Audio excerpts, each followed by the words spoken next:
Right, day 5 of Inktober. I'm actually going to try and talk while I draw today. I think it probably makes the video a little more interesting. It's kind of hard to talk and draw. I think it's like using different parts of the brain and kind of distracts me. Also, I hate listening to my voice later on the video. But today's word is rodent for Inktober. And I think almost all of us, we probably think first of rats when someone says rodent, maybe beavers or squirrels or something. I've drawn a mouse before, like years ago for Inktober, and also I think I've drawn like a squirrel before and stuff. So I wanted to do something a little different, and so I was just searching around for different kinds of rodents. Sugar glider came up, and I thought that looks cool. And this picture I saw, I wanted to get one where he was in mid-flight. So it's more interesting and fun. And I found this picture, and it made me think of this saying. It's funny because I think I quoted a lot. I've even forgotten where the quote came from, but it's, "Can you deal with that?" And so I had to look for it. And then I was like, oh yeah, it's Ben Stiller from the movie Meet the Parents. And there's a scene where he's being spied on by his father-in-law. And I think he finds the camera that his father-in-law is using, and so he's talking to it, and all of a sudden he feels all bold and tough to talk to him because usually he's intimidated by his father-in-law. He's just kind of mocking him and being crazy, and then at the end he says, "Can you handle that?" And he does like a karate chop, and he says, "Can you deal with that?" And so I saw this guy standing here like this with his arms out like that. It made me think of it. It's a stretch. It's funny, the older you get, the older your movie quotes go. And like I'm always meeting younger people. I'm 41. I'm always meeting like younger people and stuff. Younger people, and it's funny when you say a quote that it's like a quote we used to all say, like me and my friends and stuff. You find out younger people have no clue what you're talking about. And just yesterday I was quoting Wayne's World to this guy. He's like 28. And I think he may have even seen the movie, but like when I was in high school, everybody quoted Wayne's World all the time. Like it was the movie quote. And like there's some quotes in there that have stuck with me and will probably stick with me for the rest of my life. One is, every time somebody gets a little bit of money, I always think of the scene where Wayne and Garth are running off saying, "I got $5,000. I got $5,000. And so now every time I get some money or somebody gets money, I quote that, and a lot of times people are like, "Okay, you're excited."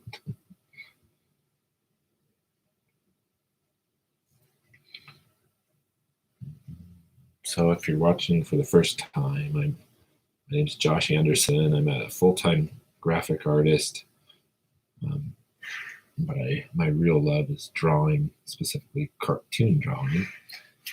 And I just I'm kind of struggling finding work in that area, like actual illustration. Just haven't had the time to really search for work in it and get work. And the work I have gotten is, like, I did a children's book for a lady last year, and then all of a sudden when I was finishing it, she says, "Yeah, we decided we're not going to publish now. It's just too expensive." So all the illustrations I did were kind of for nothing. So that's what I want to do eventually. Every year for Inktober, I always do the drawing prompts. It's a great time to like kind of get me back into drawing and stuff, because like I always say, drawing it's like a muscle that will atrophy if you don't use it all the time. And especially now that I have 3 kids, like rarely ever find the time to draw. And I find it's very true, like those muscles atrophy. And it's like, especially when I haven't drawn in a long time and I start Inktober every year, I'm just really rusty. Like just my drawings are not even that interesting to me. I'm like, what am I doing wrong? Something's not right. Then I find throughout the month of Inktober, toward the middle and end, I start to really like the drawings I'm coming out with. Getting back in the groove. So today I only have like 20 minutes to do this drawing. Actually, I only have 10 more minutes, so we'll see if I can't bust this guy out real quick. And if you are a participator in Inktober, I'd love to see your work. It's kind of hard to me to look at the comments if anybody's leaving them as I draw, but later I'll see them in the replay. And if you have a Instagram or anything and you've been doing the drawings, I'd love to go check them out.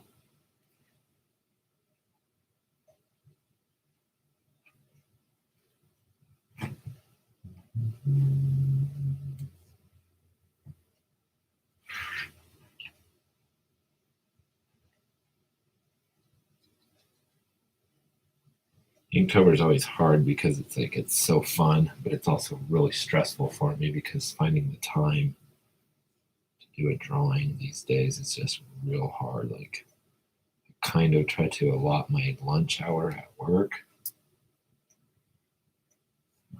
which is usually only half an hour.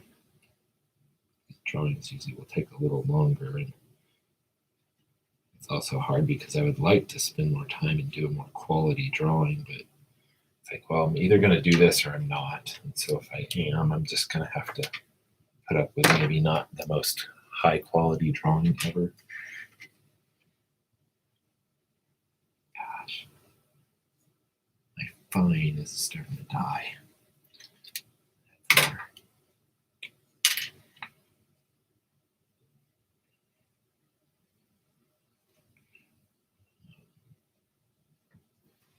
Inktober is really cool too because I will usually peruse all the other people's work for a little while on Instagram, and you just see like all this quality work. So it's actually really intimidating, but also inspiring. And like I've kind of picked up little things from other artists about line quality and stuff, and what makes a really interesting drawing. And like kind of try to figure out what pens people use. Pens have always been like, it's almost like the bane of my existence to find the good pens that I like to use and their quality and won't die too fast. And it's like everyone always says, use a micron pen, but like the ones that I had in college, they did not have ink in them or something. Like I can't remember. Maybe I just had the wrong kind, but over the years I've explored with dip pens, and it's like a lot of times when I start out with one of these, I love it. It's like, I think to myself, this is going to be my new favorite pen, but then it's just like over time I start to have troubles with it, and dip pens are so hard, they clog all the time, and it's just you spend half your time trying to keep a steady ink flow, and then all of a sudden a blot of ink will pour out and ruin your drawing. And so then I explored with the cartridge kind, where you put a cartridge in there. It's a little better, but then the cartridges dry up so fast, like you feel like you're just throwing money down the drain. Then I found brush pens, and then like that was one where I new favorite pen. I love brush pens so much. But you have to be really careful with brush pens. Like this is a brush pen, it's a medium. That tip, like it will, especially if you don't use it right, it'll get really dull and just almost unusable pretty fast. Everything just seems like the ink goes out of it so fast.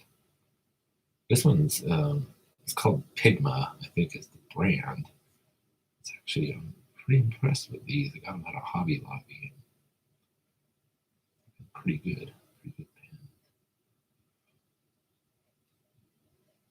pen. Brush pens are also a little learning curve because you do have to use them a little more like you would use a paintbrush than a pen, and sort of sometimes you have to paint your lines. And like, lines are tough because you want like sculpted, like interesting lines. But if you don't vary the weight, then it just looks like a fat line. Like say I've done that on here. And you could, I remember when I was in college, I was trying to figure out how people do interesting lines, and I thought, oh, a Sharpie. Like, I'm going to draw with a Sharpie. But you only get one line width weight with a Sharpie, and it's definitely not a great pen to use for that purpose. Sharpies are great for lots of things, but draw Mr. Bean. Maybe. Just what's his name? Owen something. Funny dude. Well, maybe if he fits into one of the prompts, one of the Inktober prompts, maybe I'll draw him.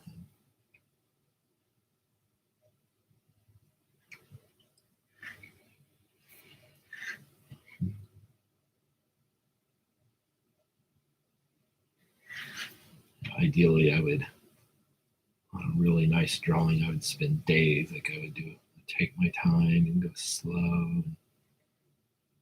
The details, but with these Inktober, I have such limited time, and today especially, like I need to go. I'm actually leaving right after lunch to go. My parents-in-law are in town. I'm taking some vacation hours today.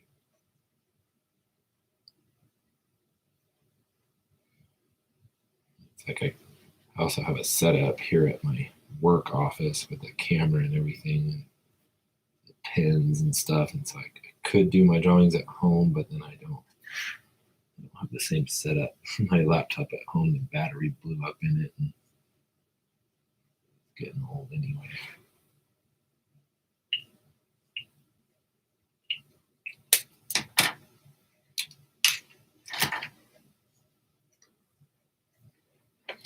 Animated Mr. Bean, yeah, that might be fun to do.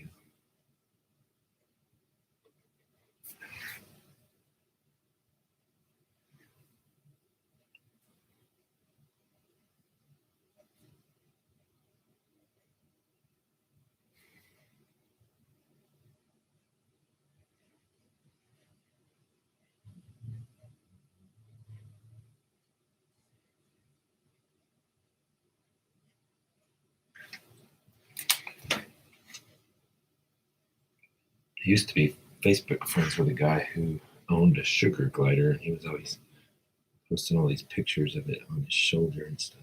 Kind of a cool pet to have, I guess. Wonder if they like fly around your house.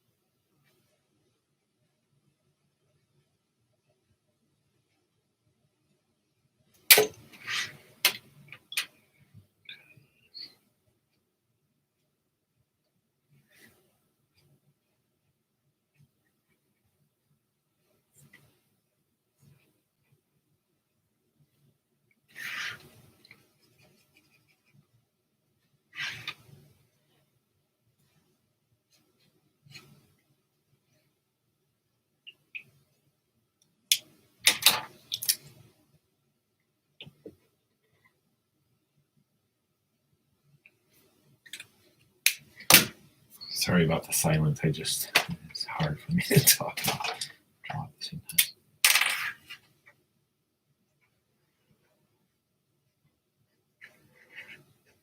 It's going to be really rushed because of this.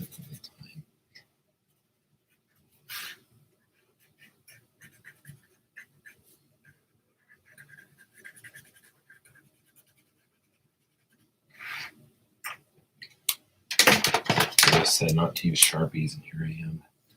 The good thing about Sharpies is you can cover lots of area. And I hate using up my good ink for just lots of black area. In fact, on days when I have the time, if I have a lot of black area in a drawing, I'll get out my India ink and use a brush and just paint it in.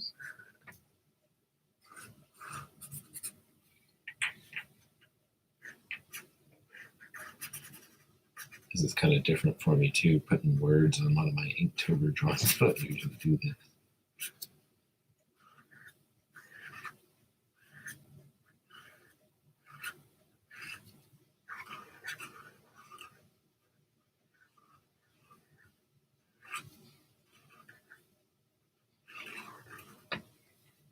One of the most frustrating things for me in my life is in 2008, I fractured one of my vertebrae in my neck, and the swelling in my spine caused me to have a little bit of nerve damage in my arms and hands.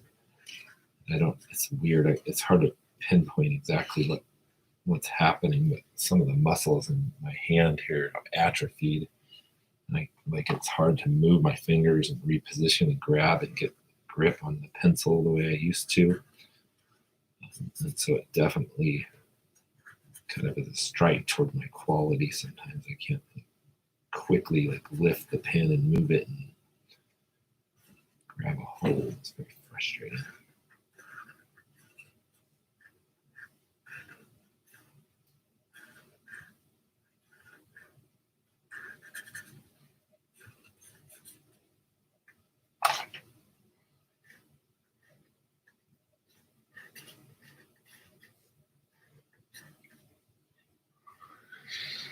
Okay, got about 7 more minutes.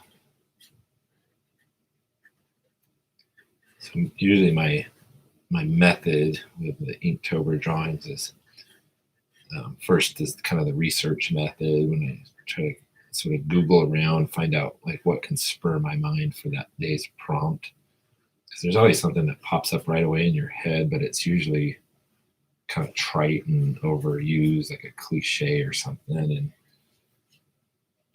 I like to, with these drawings, try to do something original. It's actually really hard to do something original. Like if you ever thumb through the hashtag for that day, it's like, whoa, several people thought of exactly the same things I did. It can be very specific, and it's weird that our brains think so alike.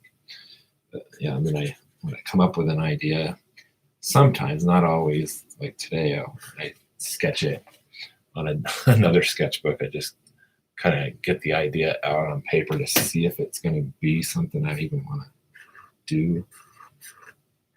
And if I like it and I can kind of feel it, yeah, that's going to be fun. Then I bring it over to my bigger sketchbook and I sketch it first with pencil. I get it like I like it. And that's usually when I start the camera rolling, so you don't have to watch me draw it twice, basically. Then I start the inking. I always ink with a fine liner just to get the lines around him first. And then I go in with one of my brush pens to get the interesting, sculpted lines. And then the last step is to go in and put some fine detail in. I don't know, I'm still kind of experimenting with what I like to do in that. I always like how cross-hatching looks in other people's artwork, and so for some reason I'm not always in mine. And a lot of that has to do with scale. That's one thing I've learned too, is you can have a really good pen and you're kind of like, why can't I get a good, interesting drawing out of this? I have a great pen for it. Well, if you're trying to draw too small, honestly, this is a really pretty small drawing. The scale of the pen is just too fat, and it'll make your mind too chunky, even when you're trying to do fine work. Use that same pen for a much bigger drawing, and you'll get probably more of what you're hoping for.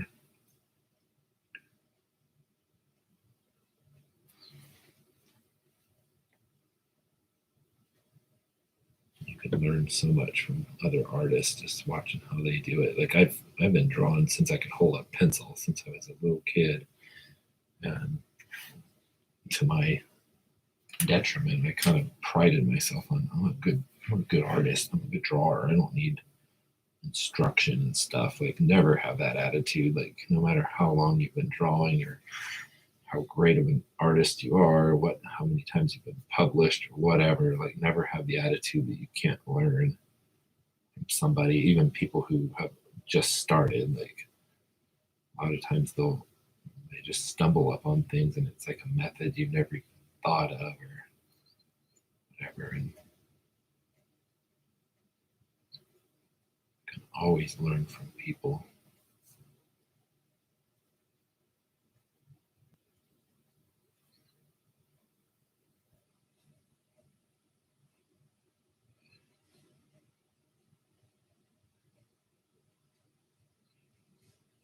I would like to do more detail on him, but just gonna run out of time.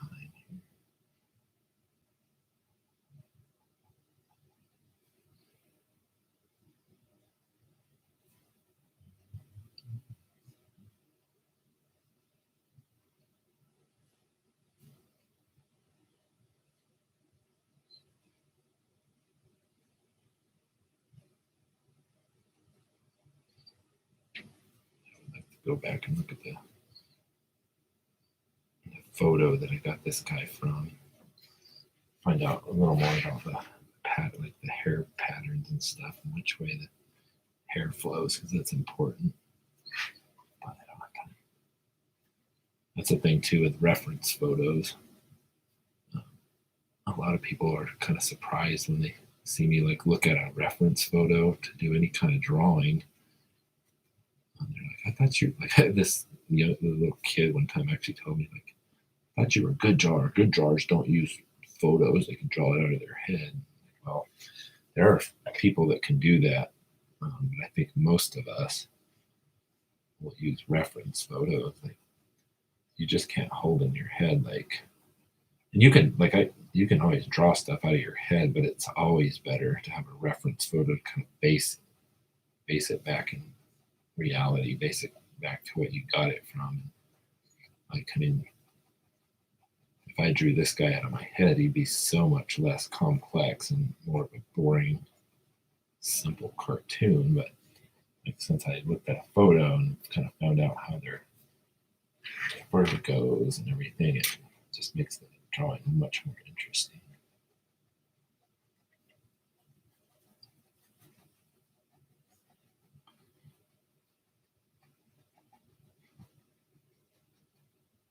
Okay, I've looked at lots of other Inktober participants' work on Instagram, but I haven't really tried looking up anybody on YouTube.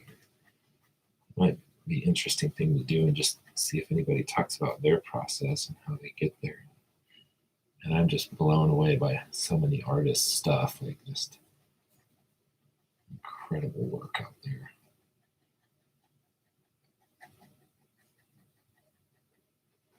I still think it's kind of cheating when people do digital work because you're all blown away by how perfect it is, and then you're like, oh well, they have biggest help is undo. Every time you make a mistake, you just undo it and fix it. With real drawings on paper, after the pencil phase, you kind of got to go with it.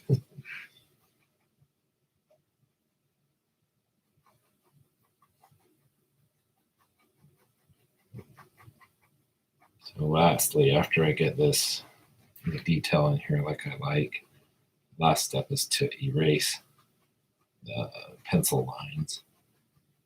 And that can be like, it's kind of hard. You have to wait until the ink's good and dry because your eraser will pick up the ink and then you'll smear it all over your drawing.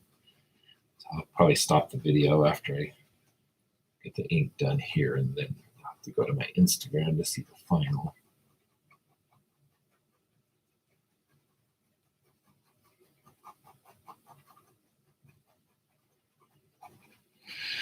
All right, that's gonna have to be good enough for today. Thanks for watching. Try to center that up. Yep, there. Have a good day.